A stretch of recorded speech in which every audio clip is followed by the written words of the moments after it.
Alors pourquoi j'ai appelé ça How to Craft Cloud Native Framework? Parce que ça claque plus en anglais qu'en français. Le fait est que si on devait traduire, moi je voulais le terme craft, on verra pourquoi à travers la fraise. Cloud Native, tout le monde comprend, ça a été pensé et conçu avec dans l'idée d'utiliser du PaaS et pas que, mais en bonne partie parce que c'est ce qui nous fait vivre. Je vais donc parler essentiellement de craft, c'est-à-dire de qu'est-ce qui fait de la valeur pour les entreprises, plus que la dernière techno à la mode, sachant que l'un des principaux objectifs de ce framework, c'est de donner une façon de faire. Le code importe moins que la façon de faire. L'implémentation est donc remplaçable, évolutive, et tout est orienté pour qu'à mon sens, ça crée de la valeur, c'est-à-dire avoir une stratégie de test homogène au travers de X applicatifs. Faire un framework pour une application, ça n'a aucun sens. Faire un framework pour ne pas avoir de domaine métier au niveau de l'entreprise, ça n'a aucun sens. Par contre, proposer un framework pour amener les gens dans un cercle vertueux d'industrialisation de ces sujets-là, ça a un sens et ça permet un cadrage technique.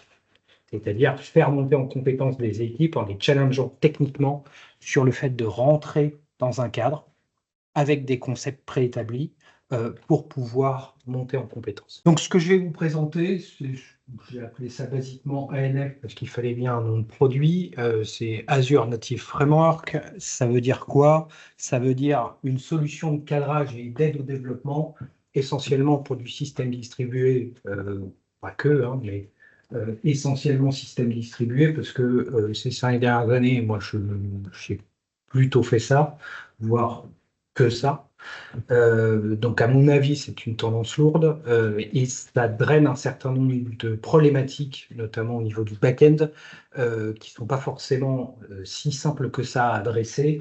Je pense notamment aux messageries asynchrones, où il y a finalement des patterns qui sont assez mal maîtrisés. Et donc, ça permet de fluidifier un petit peu un certain nombre de choses. Alors, c'est 5 ans de travail personnel. Évidemment, c'est des choses en plus, mais j'ai eu la chance de pouvoir travailler sur ces sujets pendant l'émission, évidemment, puisque ça a été mis en prod chez 3 clients. Et j'accumule des modules qui sont tous documentés, testés et mis au banc d'essai. Ça veut dire que il n'y a pas que le fonctionnement qui compte. Dans un framework où potentiellement il peut y avoir 10 applications qui utilisent un service bus, il faut que ce soit performant, hein. Le but du jeu, c'est pas de rajouter de l'overheat juste parce qu'on a un joli framework, c'est de garantir qu'en fonction des versions du framework que l'on va sortir, on garantisse des performances déterministes au même titre qu'une qualité déterministe. Et on va voir comment on met ça en place. Au sommaire, donc, de petits rappels sur l'architecture, histoire que je sois sûr que tout le monde parle des mêmes choses que moi. Sur les termes techniques, j'entends, hein, je pense que vous connaissez tous. Je vous parlerai de la conception et des principes qui ont prévalu à l'établissement de ce framework. Encore une fois, c'est pas tant l'implémentation qui compte que le pourquoi on le fait. Donc les concepts, les abstractions, les comportements, ou même la sémantique qu'il y a derrière, qui sont, à mon sens, les plus importants et qui ont le plus de valeur à être véhiculés au sein d'une entreprise. Je parlerai quand même d'implémentation, on est entre techos, donc je vous montrerai un petit peu de code, même si, évidemment, je ne vais pas résumer en quelques dizaines de minutes le millier de classes qu'il y a dans le framework. Et je vous parlerai, parce que, à mon avis, c'est le but du jeu, de tests et de documentation. Je mets volontairement les deux ensemble, puisque les tests, pour moi, c'est de la doc. Mais il faut aussi faire que la documentation soit la plus vivante possible. Il y a des solutions pour qu'elle le soit, mais je me suis quand même fait chier à faire des markdowns et un site, histoire qu'on puisse lire des choses en français sur pourquoi tu as fait ça comme ci et à quoi il faut se référer ou quels écrits prévalent à tel ou tel type de choix architectural. Alors, les accords architecture, simplement un petit rappel des différents modèles que tout le monde connaît. Le fameux modèle en couche, il ne date pas d'hier, hein, c'est 96 quand même. Qu'est-ce qui est intéressant là-dedans? Il y a, à mon avis, deux choses. La notion de cross-cutting concerns, c'est-à-dire de plomberie d'infrastructure qui soit transverse et qui donc sous-tend une notion de module de framework. Et une autre chose que je vais abondamment souligner, c'est la notion de business layer qui s'impose, puisque tout le monde désormais a en tête la notion de DDD, de domaine driven design. On a déjà, dès 96, cette notion qui est tout à fait claire de séparer la logique métier du reste de l'application. Alors évidemment, c'est des choses qu'on retrouve, vous voyez sur le schéma de droite notamment, dans le modèle hexagonal, la notion de métier au cœur, avec des adapteurs sur les pourtours, pour surtout ne pas mélanger la notion de plomberie, donc d'infrastructure, d'avec la notion de cœur applicatif ou de règle métier, ou de métier tout simple, appelez ça un peu comme vous voulez. Je pense que la notion, tout le monde la comprend de manière un petit peu abstraite. Alors, l'hexagonal a sans doute ma préférence, puisque tout ce qui a suivi l'hexagonal n'est autre qu'une évolution de ce modèle, en précisant deux, trois petites choses. Le modèle en oignon, bah pour moi, c'est une hexagonale. On a juste précisé que la dépendance va vers l'intérieur et ça sous-tend qu'on utilise l'injection de dépendance pour pouvoir faire cette direction de la dépendance, cette injection de la dépendance vers le centre. Mais ça rapporte pas vraiment d'idées nouvelles par rapport à l'hexagonale, qui reste le modèle prévalent. Je ressouligne, le corps, c'est le métier. La clean architecture, elle n'invente absolument rien par rapport aux deux précédents. C'est juste une notion de terme qui change un petit peu. Alors, le petit machin qui est là, et le seul truc qu'il faille, à mon avis, retenir comme intéressant, c'est la notion de use case et d'interacteur. C'est-à-dire qu'on va interagir avec des use cases en amenant ou en mutualisant les informations liées au domaine métier et les notions de type plomberie, infrastructure, etc. Et en les rapprochant, on définit des use cases, donc des fonctionnalités pour l'application. Bon, je ne m'étends pas outre mesure, parce que je pense que vous avez tous plus ou moins les lectures que je vous montre là en tête. Si ce n'est pas le cas, évidemment, je peux vous en fournir les références. C'est utile. Ça ne veut pas dire que ça résume notre métier, ça veut juste dire que bah, si on doit discuter, je parle au sens large, hein, pas juste avec moi, mais si on doit discuter entre techos, il faut s'entendre sur les termes. Et donc, pour ce faire, les notions type design pattern, type orienté objet et ainsi de suite sont, disons, à mon avis, la sémantique minimale pour pouvoir disons, travailler sur des concepts communs en étant sûr qu'on parle de la même chose. Ça n'apporte pas plus, ça n'en enlève pas un quelconque intérêt, ça, je vais le présenter. Il y a, en termes de schéma d'architecture, pas de nouveauté par rapport à l'hexagonal. Par contre, il y a des principes que je vais détailler juste après qui, eux, sont très intéressants. Mais en termes de schéma d'architecture, je pense que Oncle Bob, même si j'aime beaucoup, n'a pas réinventé la roue. Il a juste précisé un certain nombre de concepts et je vais en parler. Alors, quel principe retenir, du moins quel principe j'ai retenu, on va plutôt le dire comme ça, pour établir ce framework. Premièrement, les principes liés à la séparation des concerns. En gros, ça veut dire quoi? Ça veut dire que les cas d'utilisation, on l'a vu, c'est vrai, quel que soit le modèle d'architecture, les cas d'utilisation ne doivent pas prendre en compte les considérations liées à l'extérieur, liées aux concerns type UI, base de données, serveur, web service, etc., etc. Tout ça sont des concerns, si on prend l'hexagonal, des adapteurs primaires, secondaires ou etc. Ça n'a rien à voir avec les cas d'utilisation qui sont censément purs par rapport à tous ces objectifs techniques. Les cas d'utilisation ne doivent pas non plus connaître les mécanismes de livraison, c'est-à-dire que si on doit pouvoir construire une CI, c'est pas en fonction du cas d'utilisation, c'est un détail d'implémentation.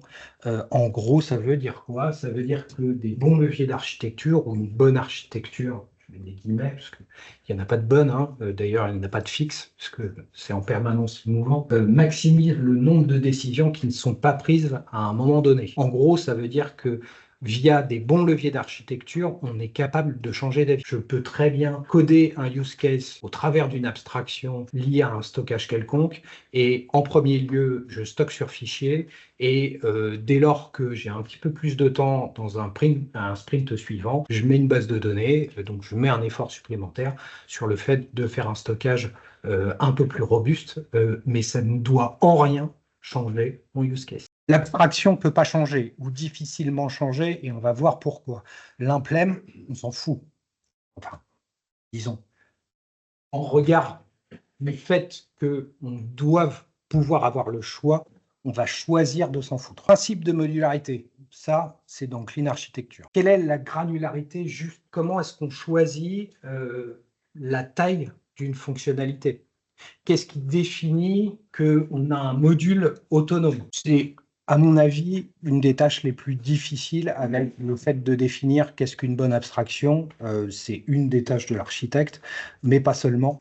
Si on devait le dire autrement, ça veut dire que la granularité juste, finalement, c'est de packager ensemble des classes qui sont utilisées ensemble. Alors, ça a l'air hyper évident dit comme ça, mais à l'échelle d'un framework qui fait 1000 classes, c'est pas si simple. Avec la granularité vient la notion de cohésion. C'est-à-dire que si je mets tout en paquet parce que ça change ensemble, j'ai un gros plat de spaghettis. Alors, la granularité, on oublie, et forcément, c'est pas très cohésif.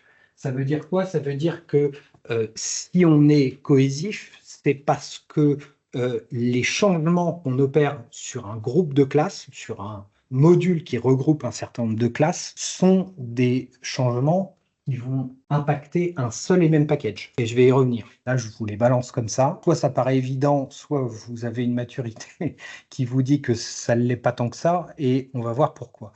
Il y a également une notion qui est assez dépendante de la précédente, c'est le principe de stabilité, avec deux éléments: la notion de dépendance acyclique. Ça, on le sait si on a fait des langages typés. Les dépendances entre packages doivent former un graphe orienté acyclique. Ça veut dire quoi? Ça veut dire que si on a des dépendances cycliques en C# ou en Java, on a le compilo qui fait vous ne pouvez pas. C'est pas si simple quand on est sur du scripting, parce qu'il n'y a rien qui vous le dit. Il y a également une notion, encore une fois, ça c'est donc le Bob, abstraction stable. C'est un des principes fondamentaux de l'établissement d'un framework comme celui que j'ai fait, à savoir que un package ne doit pas dépendre d'autre chose que de plus stable que lui. Ça veut dire quoi? Ça veut dire que, en langage un peu plus malin, le degré d'abstraction d'un package doit correspondre à son degré de stabilité. Ça veut dire quoi, un degré de stabilité?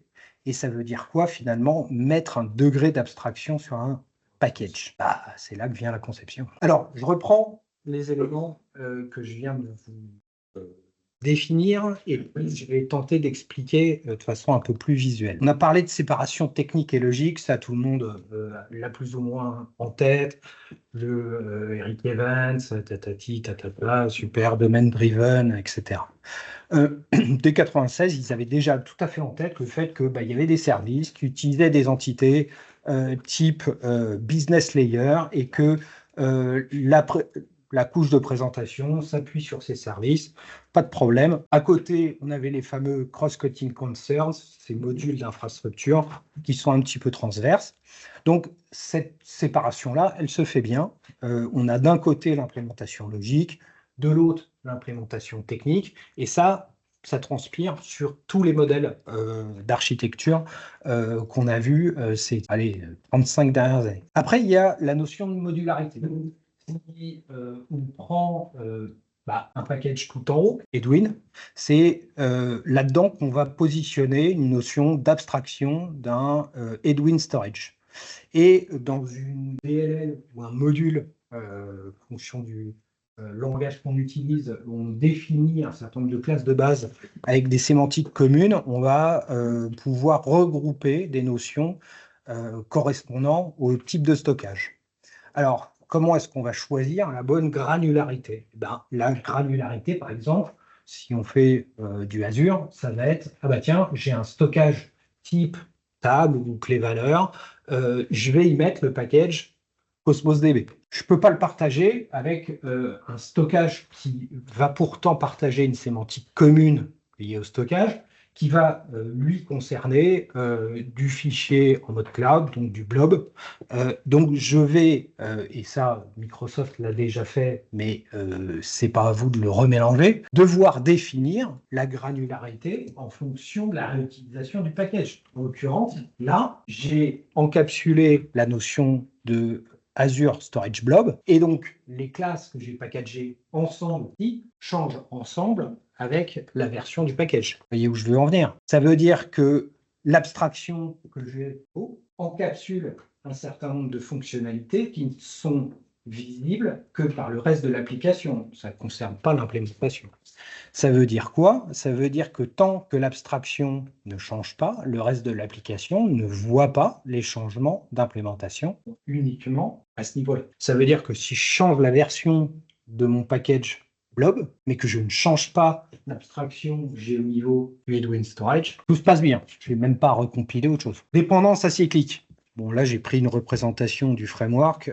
Ça fait bien un graphe orienté acyclique. Alors, effectivement, le compilo, il est sympa. Il vous dit si vous avez des dépendances cycliques sur les langages typés. Ce n'est pas toujours le cas, mais dans tous les cas, ça veut dire quoi? Ça veut dire qu'on respecte cette notion de orienté acyclique, c'est dans un sens et c'est tout. Et on va utiliser un certain nombre de choses pour, en reprenant l'exemple précédent, matérialiser le sens de ces dépendances. À savoir que ici, la notion de namespacing pour du C#, ça existe aussi en Java, ça existe vaguement dans d'autres langages, style TypeScript, mais tout le monde n'est pas d'accord. En l'occurrence, moi, je trouve ça important que l'on puisse visualiser, matérialiser le sens des dépendances, parce que ça a un sens. Et sens des dépendances veut aussi dire une notion de stabilité. Et c'est là qu'on va définir la notion d'abstraction stable. S'il y a un package 1 qui est utilisé par package 2, la règle de l'abstraction stable, c'est d'interdire ce couplage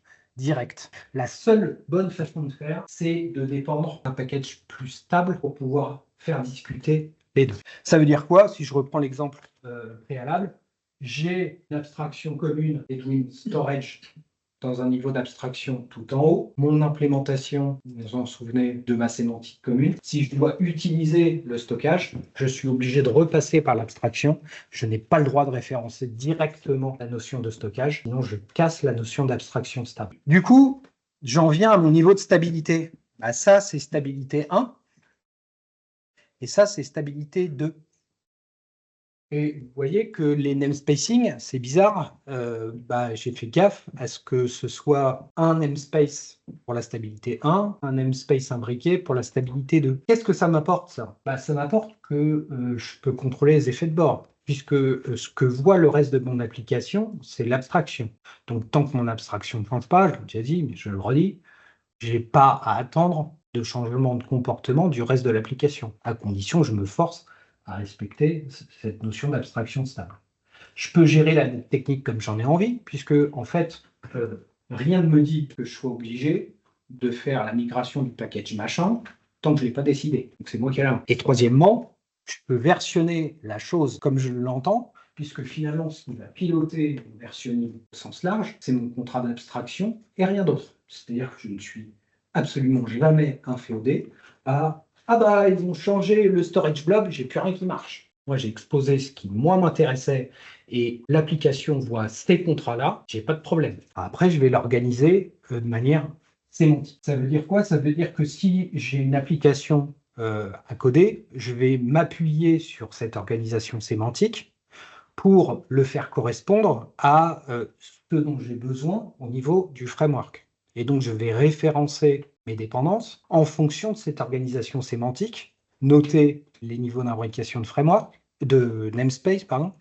et la dépendance à des composants de framework qui ne sont pas directement couplés, mais qui référencent uniquement l'abstraction de plus haut niveau. Encore une fois, je le remontre, stabilité 1, stabilité 2, stabilité 3. J'ai cognitivement une organisation qui est logique dans mon namespacing, qui me dit où j'en suis, quel est le niveau de stabilité, qu'est-ce que j'ai le droit de référencer, qu'est-ce que j'ai pas le droit de référencer. Je n'ai pas besoin d'avoir un tooling qui me dit alors celui-là, il n'a pas le droit, et puis lui, il va faire une dépendance circulaire, ou etc.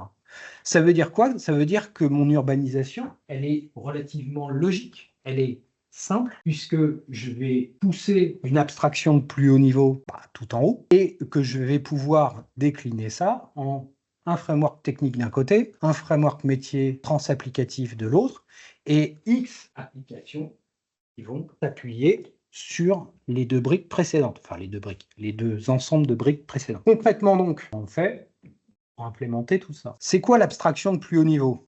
Ça peut être des interfaces, ça peut être des classes abstraites, ça peut être quoi que ce soit qui représente un concept, voire un comportement. D'ailleurs, Liskov l'a bien dit. On rajoute des comportements. J'attire votre attention sur ce que je connais bien, c'est-à-dire le C#. On est granulaire dans la notion de représentation d'un concept. Cette abstraction ici, elle est la plus atomique possible parce que ce dont on va se servir, c'est de l'héritage multiple pour composer des comportements et en rajouter aux objets. Je peux rajouter du comportement en gardant une rétrocompatibilité sans aucun problème. Je n'ai pas de changement cassant si je rajoute un, je sais pas moi, inameable, un comportement qui donne un nom, parce que les précédents ne l'utiliseront pas, les nouveaux l'utiliseront. J'ai rien changé, j'ai rajouté des comportements sans être dans du breaking change.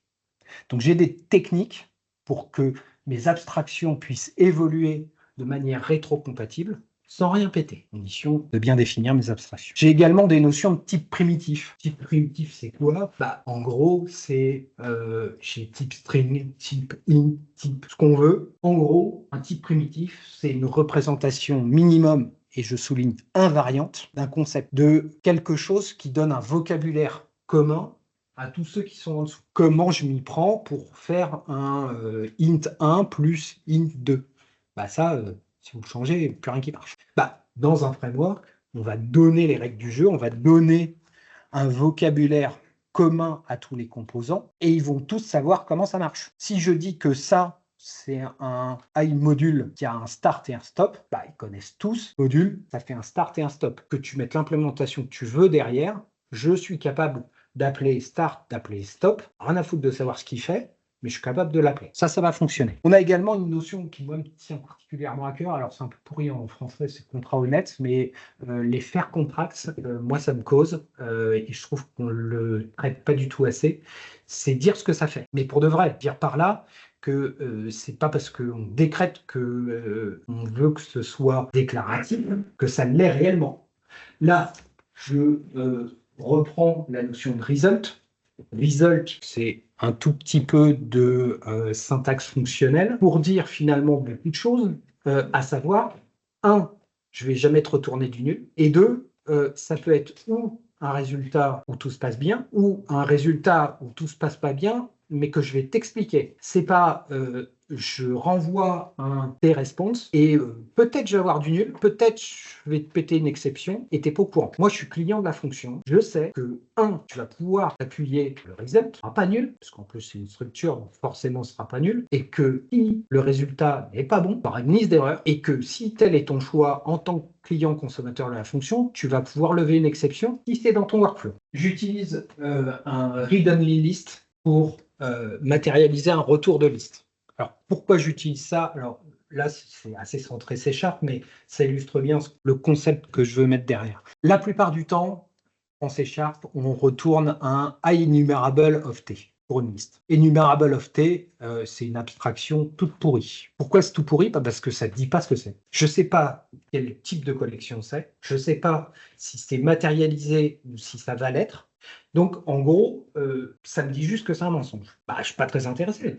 Moi, je retourne un result of I read only list. Je te dis, ça va être un result. Et en plus, ça va être une liste que tu ne pourras pas bouger. C'est-à-dire, tu me demandes un résultat, je te fournis un résultat et il est non mutable. C'est quand même plus intéressant. Parce que je te l'ai matérialisé. Je vais te dire si ça a réussi. Tu pourras lever une exception si ça n'a pas réussi. Et si ça a réussi, c'est ordonné, puisque une liste en C#, c'est ordonné, et tu ne pourras pas le toucher. La proposition, c'est explicite parce que ça dit ce que ça fait.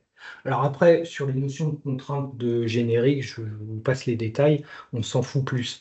Ce qui, moi, m'intéresse, c'est pas d'aller complètement dans du fonctionnel versus du objet ou de rentrer dans le débat, c'est que je suis plutôt objet parce que je fais du C#, mais ça ne veut pas dire qu'il ne faille pas regarder le fonctionnel pour tout ce qu'il a de positif. En ce sens, le fait de décrire exactement ou de dire j'ai une fonction, l'exécution, elle est atomique à la fonction et je te retourne un résultat et que si tu fais ce que tu veux avec ce résultat-là, c'est plutôt une bonne pratique à mon idée.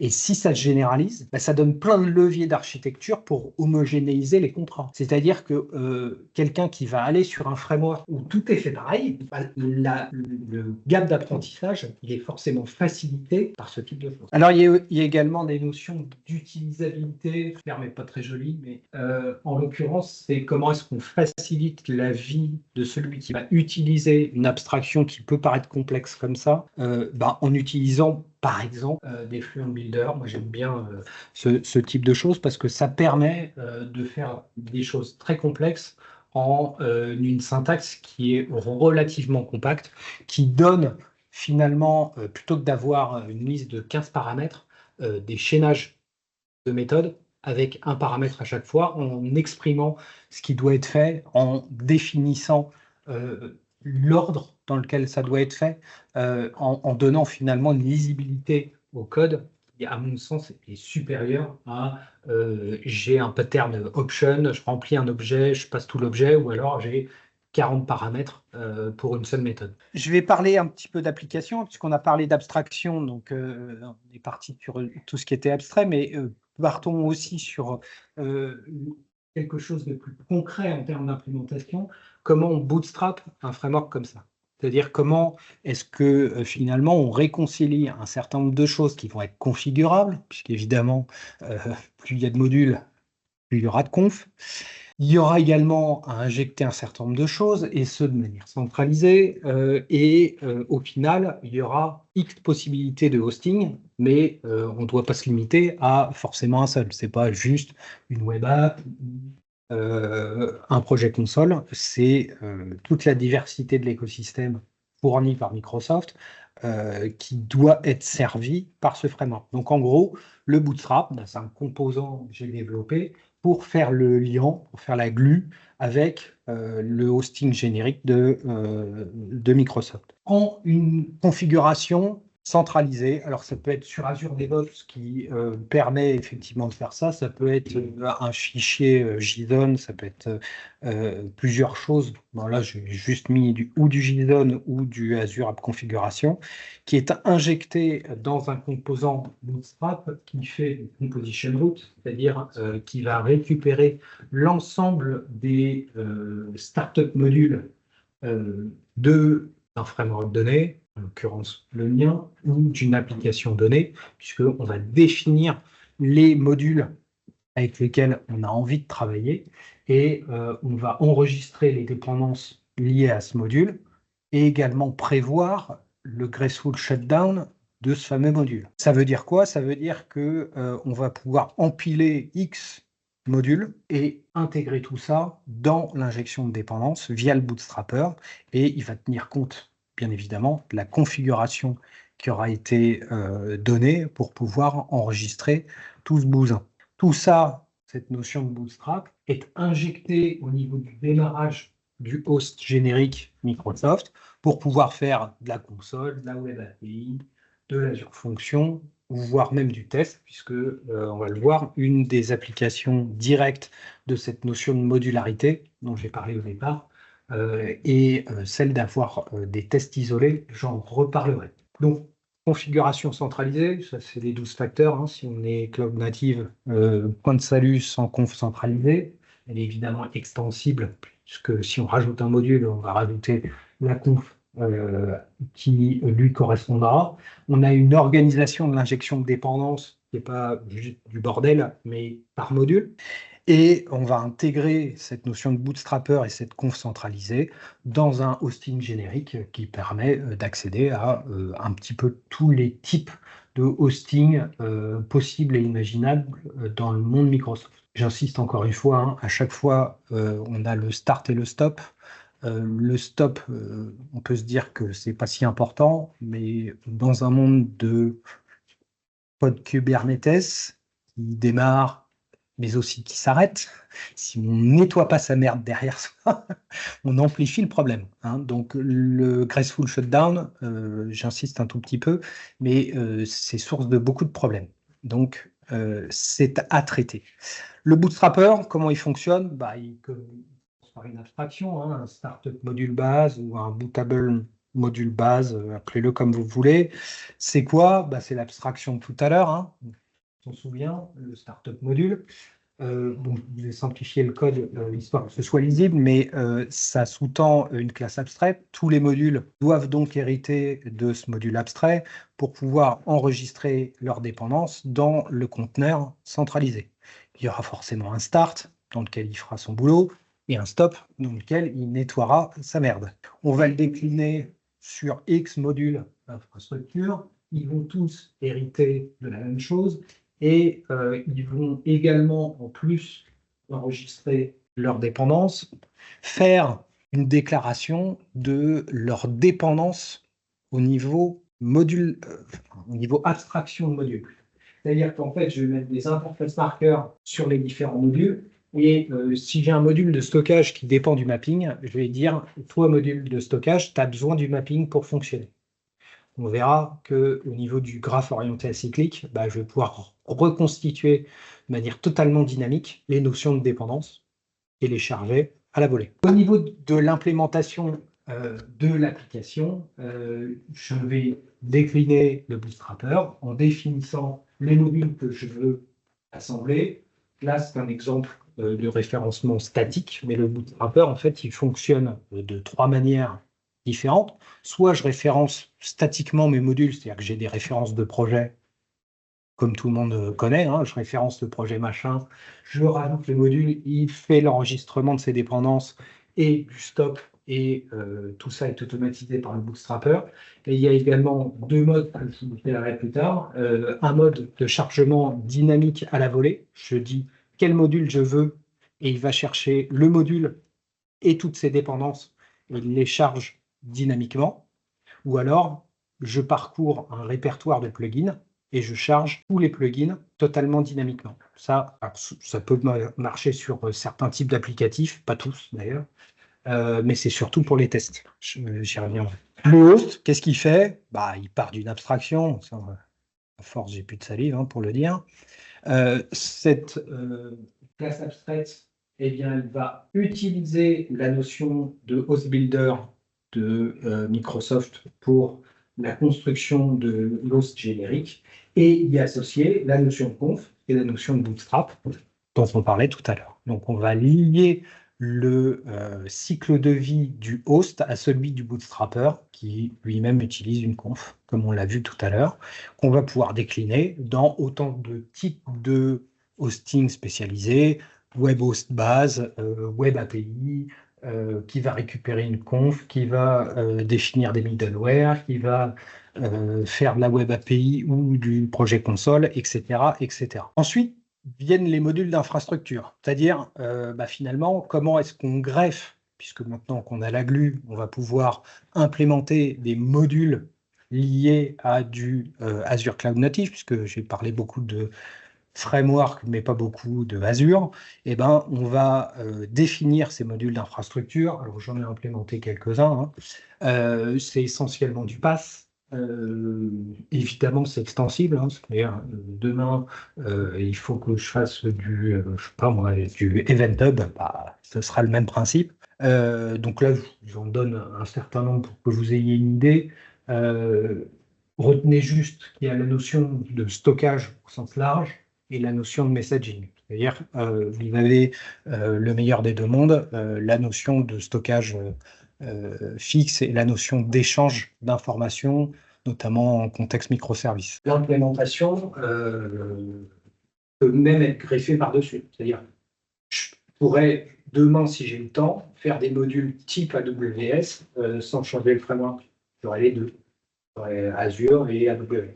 Donc, qu'est-ce que ça a en commun, ces modules d'infrastructure? Ils ont tous des stratégies de résilience ou natives, parce que Microsoft est sympa, il les fournit. Par exemple, si je m'adresse à une base SQL Server, il y a du retry intégré, donc je ne vais pas le faire. Mais sur du HTTP client, soit j'utilise une librairie, alors là ils en ont sorti une récemment, soit j'implémente une stratégie HTTP à moi, comme par exemple ça. D'ailleurs, je vais encapsuler l'opération d'appel synchrone avec du circuit breaker, du retry, du timeout, et si la fonctionnalité le permet, du fallback. C'est pas toujours faisable, mais du moins le timeout, retry et circuit breaker, pour moi, c'est du minimum. C'est-à-dire que si on a une micro-coupure réseau, c'est le circuit breaker qui prend, qui ouvre, il n'accumule pas la merde. Si on a une erreur récupérable, je peux faire un retry sans regarder. Faites gaffe au poste. Moi, je dis ça. Voilà, c'est bien des stratégies qu'on définit, qu'on paramètre. Tout ça, je pourrais vous faire une presse. J'ai largement travaillé sur ces sujets-là, donc ça pourrait être une presse à part entière sans aucun problème. Il y a beaucoup à en dire. C'est non négociable. C'est-à-dire, il y avait deux sujets à travailler sur le cloud native en termes de pattern. C'est résilience, télémétrie. Et deux sujets non négociables pour tout appli en mode distribué. Si vous n'avez pas ces deux trucs-là, c'est pas la peine d'aller en prod. Alors, il y a également la notion d'état de santé. Ça sous-tend aussi la télémétrie dont je vais parler juste après. L'état de santé, c'est quoi? C'est j'ai un health check, donc c'est un ping sur les API. Ça, c'est évident pour tout le monde. Ce qui l'est souvent moins, c'est la notion de readiness pour tout ce qui est composant, dépendant pour un système donné. J'entends par là, si j'ai une web API et qu'elle s'appuie sur un cache release et que le cache release n'est pas dispo, ça veut dire que ton appli, elle n'est pas prête à recevoir du trafic. Donc, il faut le savoir. Ça veut dire quoi? Ça veut dire qu'il y a des notions de liveness, readiness liées notamment aux pratiques dans Kubernetes qui vont utiliser ces métriques-là, notamment pour de la mise à l'échelle dynamique. Si vous avez, par exemple, du KEDA, qui vous informe qu'il va utiliser ces métriques-là, ces métriques de health check, pour pouvoir, par exemple, anticiper le fait de je vais lancer par avance des nouveaux pods parce que ça commence à être la merde. Ou ça ne répond pas, je coupe le pod, je le vire, je le redémarre, etc. Vous avez également tout intérêt à capitaliser sur ces choses-là pour avoir les services uptime. C'est-à-dire que quand on arrive et qu'on dit à un opérationnel, mon service, il a un SLO, c'est-à-dire pas un SLA, du réel observé à 99% parce qu'il n'a pas chuté et je peux le prouver, ça pose quand même pas mal. Et puis, c'est du objectif, c'est-à-dire on le mesure, on se le garde dans un coin, on fait un dashboard, ça arrête un certain nombre de débats. Ou alors, ce n'est pas le cas, et on peut aller au front en disant, attendez, là, nous, en face, on a Azure qui fait du 99.9, nous, notre bordel, il fait à peine du 70, il faudrait peut-être ouvrir un petit peu le portefeuille, là, les gars, parce que c'est pas sérieux. Donc voilà, il y a des choses très intéressantes à gratter là-dessus et à capitaliser sur le fait de publier les résultats de Health-Check et les garder dans un coin. Là, je vous ai mis un exemple de traces distribuées. Plus généralement, il y a toute une stratégie liée à la télémétrie, c'est-à-dire le comportement d'une application. L'application, elle doit émettre ses comportements, que ce soit des logs, que ce soit des traces, que ce soit des métriques. On a même désormais un standard qui s'appelle OpenTelemetry. Si vous ne connaissez pas, je vous engage à regarder.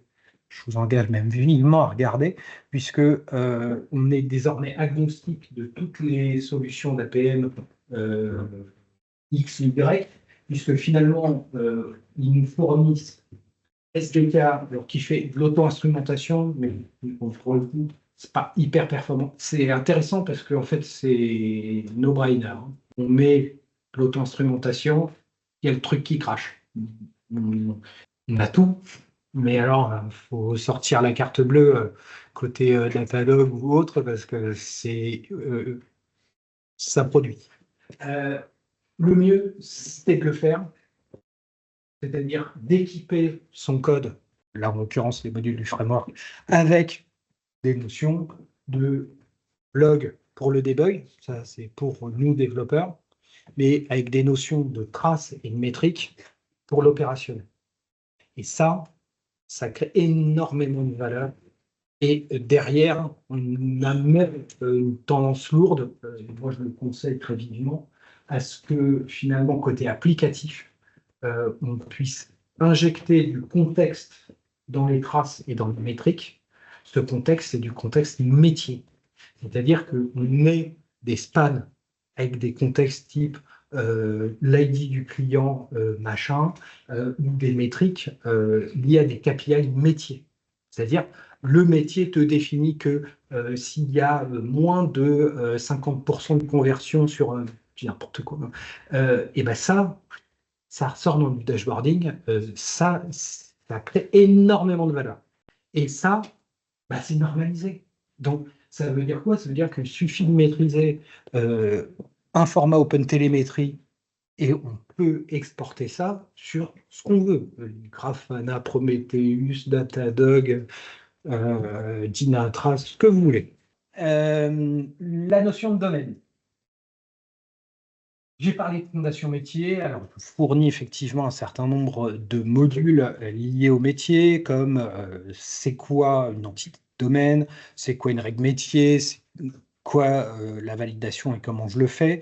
On va décliner ça dans une application donnée en définissant un niveau global métier qui sera propre à l'application, donc tous les objets métiers propres à l'application, toutes ces règles, qu'elles soient règles de validation du format ou règles d'inférence sur le métier. C'est-à-dire, j'ai un consommateur qui est VIP, je lui applique un pourcentage de discount de tatati, tatata. Donc, je vais définir ces entités-là. Moi, je ne crée au niveau du framework que les abstractions. Je vais manipuler des génériques ou des abstractions de tout ça. C'est côté applicatif qu'on va implémenter cette chose-là. Et derrière, on va devoir les tester. Et les tester comment? J'ai créé un petit générateur de données fake qui parcourt les graphes d'objets, met des valeurs sur les propriétés, alors que c'est des valeurs crédibles. C'est-à-dire, je veux un mot, je veux une phrase, je veux un email, je veux un double, je veux un guide, je veux ce que vous voulez. Et on va tester tout ce petit monde de façon spécifique. Et donc, on va pouvoir isoler ces entités dans une fondation métier en propre, hein. C'est ce principe de séparation que je vous présentais tout à l'heure. L'avantage, c'est qu'on va pouvoir les tester unitairement. Il n'y a aucune dépendance technique d'aucune sorte. Comme c'est isolé, on n'a pas besoin de faire des tests longs avec « je restaure la base machin dans l'état truc pour pouvoir avoir gna gna ». Tout ça, on oublie, c'est de la merde. Ça marche jamais, ça prend 40 minutes à tourner, hein, tout le monde l'a connu ça. Donc, c'est évitable à condition de le faire bien. Cette fondation métier, c'est exactement la même logique que l'abstraction dont on parlait tout à l'heure avec les primitives, c'est-à-dire définir un langage univoque qui fait l'abstraction des fonctionnalités du métier pour une appli, pour X appli. Les primitives, ça va être une abstraction. Une entité, c'est quoi? C'est un objet avec un identifiant. Et on va le décliner vous mettez ce que vous voulez en termes d'objet métier, c'est vous qui le définissez, à condition que le framework sache comment récupérer l'identifiant. Donc, on va avoir cette espèce de lexique des termes métiers qui vont définir le domaine et qui vont pouvoir être utilisés pour, par exemple, de la validation de données. Hein. Moi, je ne connais rien de l'instance en question. Par contre, je sais valider. Je sais valider comment? Tu me définis des règles sur un validateur et moi, je vais tourner ça sur une instance que tu me fournis. Donc, je ne fais que fournir un objet vide qui fournit une mécanique de fonctionnement type validation. Donc, par exemple, j'ai un produit à valider, je vais lui définir un certain nombre de règles, je vais créer une liste de règles de validation que je vais faire tourner, et je vais les faire tourner de façon assez simple, c'est-à-dire que je vais générer un fake de données, donc un objet avec des attributs peuplés de manière à peu près crédible, pour pouvoir jouer ma validation, être sûr que mon validateur il est bon. Même chose pour des règles métiers. Les règles métiers, hein, la différence entre la validation et les règles métiers, la validation, c'est je me garantis que le format est bon. Les règles métiers, je fais de l'inférence sur mes attributs. C'est-à-dire, je vérifie que, fonction d'une condition, je dois faire une modification sur la donnée. Ça va, ça?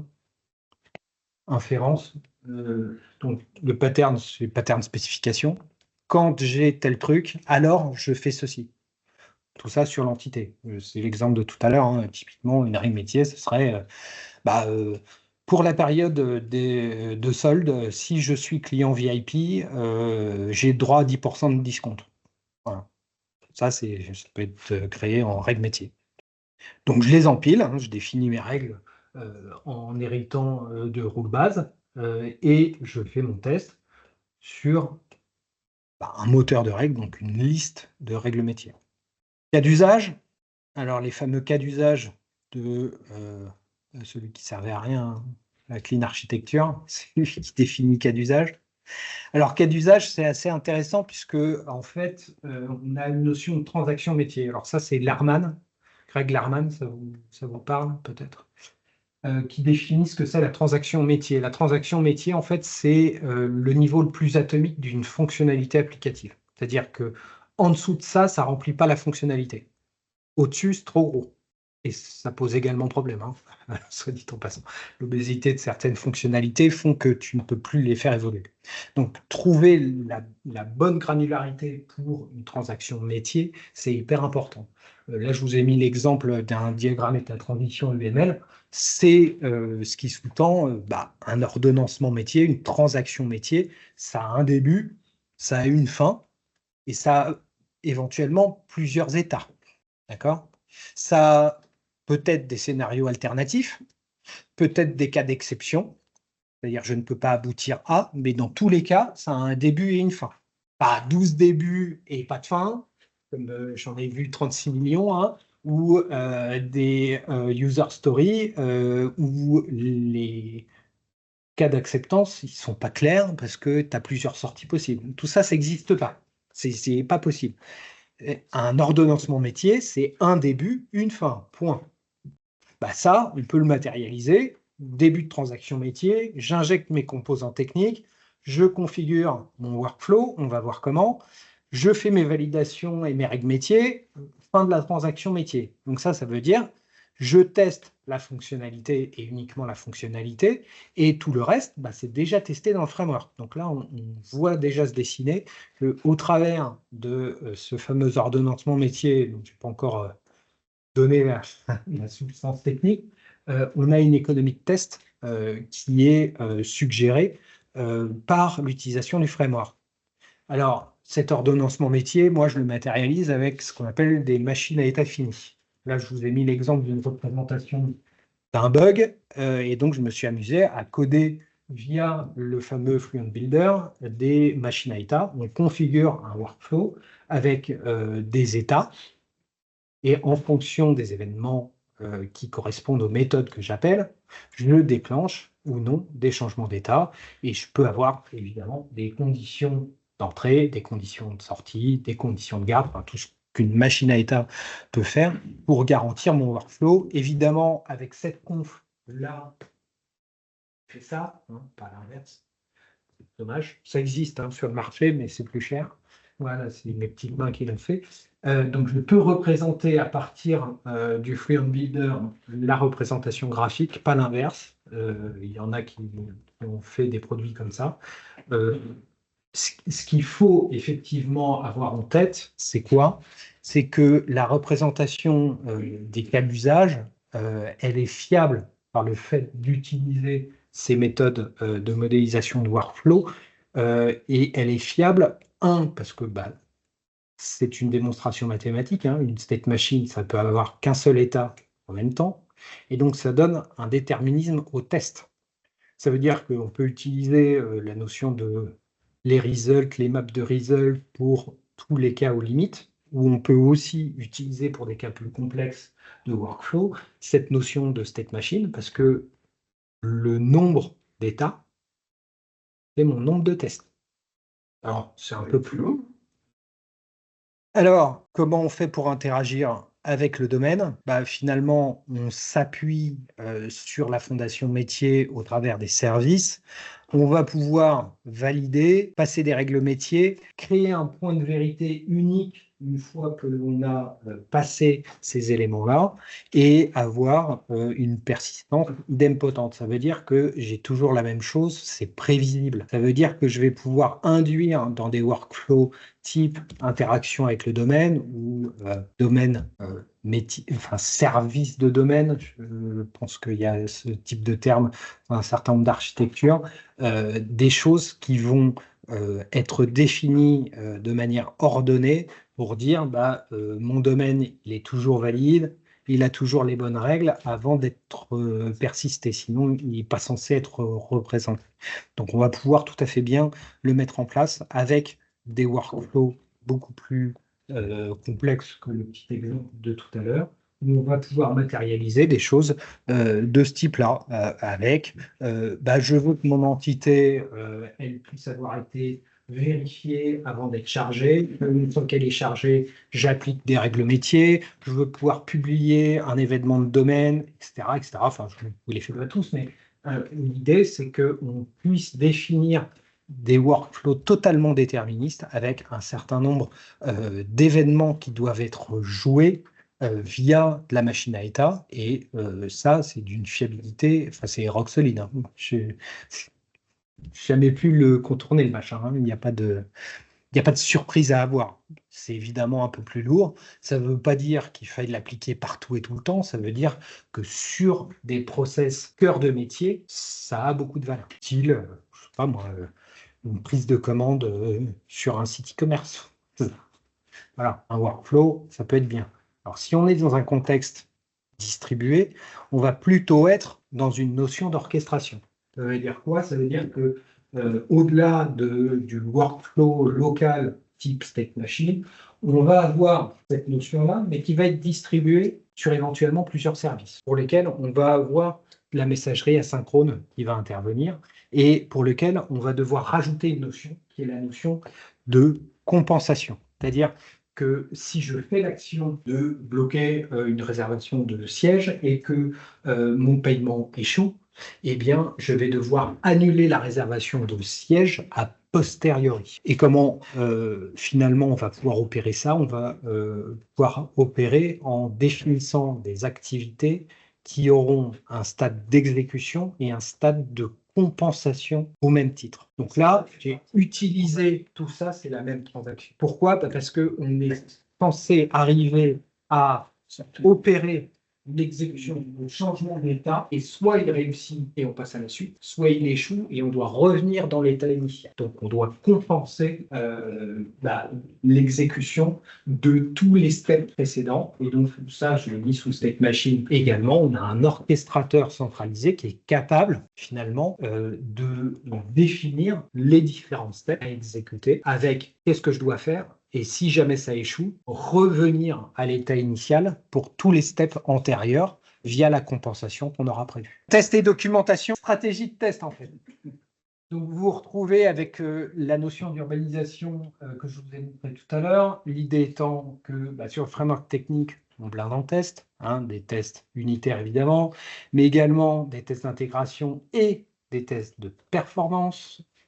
Sur la partie framework métier, toute l'idée est de les isoler suffisamment pour qu'ils soient testés unitairement. Et sur la partie applicative, alors même s'il n'y a pas tout cela, c'est surtout de se concentrer sur une notion de test d'intégration et de ne pas refaire toute la panoplie, donc d'aller sur une économie de test, voire sur une diminution des tests si on prend les deux modèles bien connus. La pyramide, elle est plutôt pour le framework technique, et c'est logique, on va investir dans un code réutilisable de haute qualité, donc forcément tester le plus possible. Là où le trophy testing aura beaucoup plus d'intérêt sur la partie applicative et métier, parce que c'est là qu'on va gagner de la valeur. C'est là qu'on va créer un amortissement de l'investissement qu'on a fait sur le framework technique. Plus on le réutilise dans les applications alors qu'il est déjà testé, et moins on a ces fameux tests-là à refaire sans arrêt dans les applicatifs. Ah, bah, j'ai dû retester le fait de l'envoi HTTP, machin. Ben non, HTTP, tu ne le testes plus parce que ça marche, en fait. Il est là. Il est testé, il est performant, il fonctionne. Le sérialiseur fonctionne, la compression, elle fonctionne, stop. On teste la fonctionnalité que tu es en train d'implémenter, point barre. Alors, qu'est-ce que j'ai mis en place également sur le framework technique? C'est une stratégie d'exécution via le Bootstrapper. Je vous en ai touché quelques mots tout à l'heure. C'est une architecture en mode plugin, c'est-à-dire que le Bootstrapper, c'est le kernel qui charge des plugins dynamiquement. Alors, ça sert à quoi? Bah, c'est assez simple, puisque ce sont des modules, je ne suis pas censé les connaître, et que si je veux une évolutivité en termes de modules, je veux tester un nouveau module, bah, je vais les charger dans des contextes d'assembly isolés. C'est-à-dire que chaque module va s'exécuter, pardon, ça c'est vrai depuis le .NET Core 3.1, on a la capacité de charger dynamiquement les DLL dans son contexte à lui, pas le contexte du host, sinon ça n'a aucun intérêt, mais chaque plugin a son propre contexte d'exécution non partagé. Du coup, bah, si j'ai un contexte d'exécution isolé, bah, je teste que l'abstraction de, c'est-à-dire que ce que le host, qui peut être évidemment le host de test, l'applicatif, ne voit que l'abstraction du plugin et pas les détails d'implémentation et les dépendances que j'ai chargées. Donc moi, je peux tout à fait bien avoir un plugin avec du .NET machin et un autre plugin avec une autre version de .NET ou une autre version d'un package. Et donc, je vais pouvoir tester, par exemple, l'évolutivité d'un plugin 1 vers un plugin 2 qui va utiliser une dépendance. Voilà. Et je vais le faire en mode bac à sable. Je vais pouvoir tester les deux et voir si je suis en comportement ISO, exactement sur les mêmes tests, avec exactement le même code et les modules plugins directement. Du coup, l'avantage de l'abstraction et du chargement dynamique, absence d'effet de bord, bah, les mocks sont plus utiles puisque finalement, c'est ce que j'injecte, c'est directement les plugins. Donc, ça me simplifie quand même pas mal la vie en termes de tests et je vais pouvoir tester un système extensible de manière totalement isolée. C'est-à-dire, je veux charger uniquement ce module-là et ses dépendances et je ne charge que ça dans un contexte isolé et c'est celui-là que je teste par rapport à un hosting, qui est le host de test, qui est juste un projet console, où le host réel, donc l'application réelle, ne verra pas plus ou pas moins que ce que je suis en train de tester. Enfin, j'ai des performances garanties, c'est-à-dire que je vais mettre sous benchmark.net la plupart des composants et modules mis en place, garantir via une baseline déclarative que je ne dégrade pas la performance d'une version à une autre. C'est-à-dire que dans la CI, je vais dire, ça, c'est le à minima pour cet agent de build. Alors, ne les exécutez pas une fois sur une machine locale et puis une fois sur une machine de build de merde et puis vous allez avoir les surprises. Mais si on le fait bien, et je l'ai mis en place, ça marche plutôt pas mal, on a un fichier avec des baselines et d'une version à une autre, on se garantit que la nouvelle version de tel ou tel, notamment quand on a des updates de package ou machin, ne dégrade pas la perf. Et donc, on est sur, puisque je dois des fois, au niveau applicatif, garantir une performance, ne pas dégrader la performance du framework dont dépendent ces applications, parce que sinon, tout change en permanence. Donc, on ne peut plus garantir, par exemple, le métier dit ça ne doit pas dépasser, je sais pas moi, 500 millisecondes à l'affichage de la page. On ne peut pas garantir ce type de contrainte-là si le framework lui-même ne le respecte pas. Donc, il y a mise en place de ces garanties-là, et ça se fait assez bien finalement. Et il y a de la doc. Et la doc, c'est pas que du OpenAPI ou du Event Catalog, pour ceux qui connaissent pas, c'est basé sur Async API. Alors, OpenAPI, je pense que tout le monde maîtrise. Il y a l'équivalent qui est en train de se standardiser pour la partie messaging, donc qui décrit les événements et on peut afficher les contrats de message, les publishers, les subscribers via un petit open source qui est pas mal qui s'appelle Event Catalog. Donc je vous le conseille, ça fait la documentation dynamique. Et puis il y a la documentation un peu plus statique malheureusement, mais qui explique tout ce que j'essaye de voilà, ce genre de choses. Alors, conclusion, organisation sémantique, c'est des règles métiers et un focus sur les fonctionnalités pour les applications qui l'utilisent. Modularité, c'est gestion de la technique, du versionning, des effets de bord, je ne vous refais pas les abstractions stables. Orchestration centralisée, c'est de la fiabilité et du déterminisme sur les use cases. Et enfin, la réutilisation, plus j'utilise le framework dans un nombre important d'applications et plus j'ai de réduction du time to market et moins j'ai de tests à qualité constante.